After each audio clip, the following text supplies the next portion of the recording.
ఓం నమ శివాయ. శ్రీ కార్తీక పురాణము 19వ అధ్యాయము చాతుర్మాస్య వ్రత ప్రభావ నిరూపణ.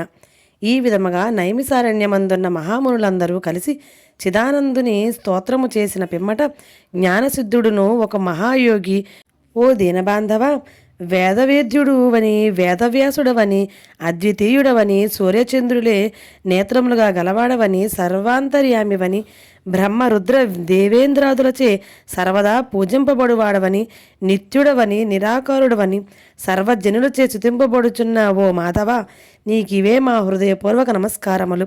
సకల ప్రాణకోటికి ఆధారభూతుడవగు ఓ నందనందన, మా స్వాగతమును స్వీకరింపుము.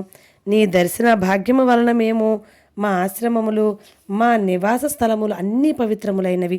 ఓ దయామయ, మేమీ సంసార బంధం నుండి బయటపడలేకుంటేమి. మా ముద్దరించుము. మానవుడిన్ని పురాణములు చదివినా, ఎన్ని శాస్త్రములు విన్నా నీ దివ్య దర్శనము బడయజాలడు. నీ భక్తులకు మాత్రమే నీవు దృగ్గోచరుడు వగుదువు.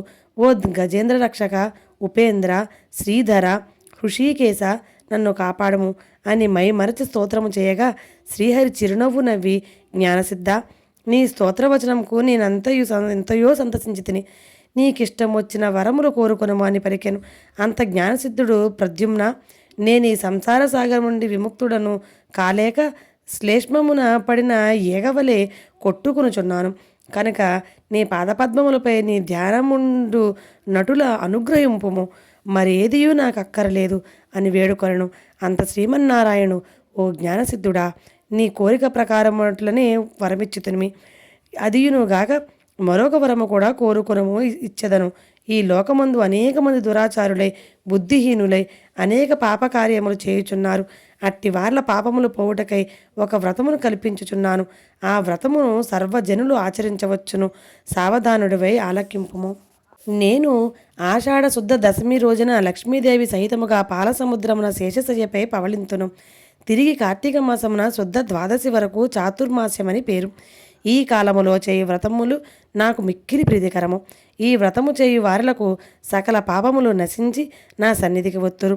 ఈ చాతుర్మాస్యములందు వ్రతములు చేయని వారు నరకకోపములు బడుదురు.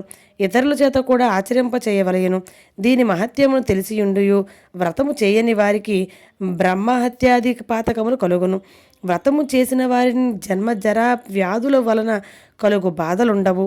దీనికి నియమితముగా ఆషాఢ శుద్ధ దశమి మొదలు శాకములను, శ్రావణ శుద్ధ దశమి మొదలు పెరుగును, భాద్రపద శుద్ధ దశమి మొదలు పాలును, ఆశ్వయ శుద్ధ దశమి మొదలు పప్పు దినుసులను విసర్జించవలేను.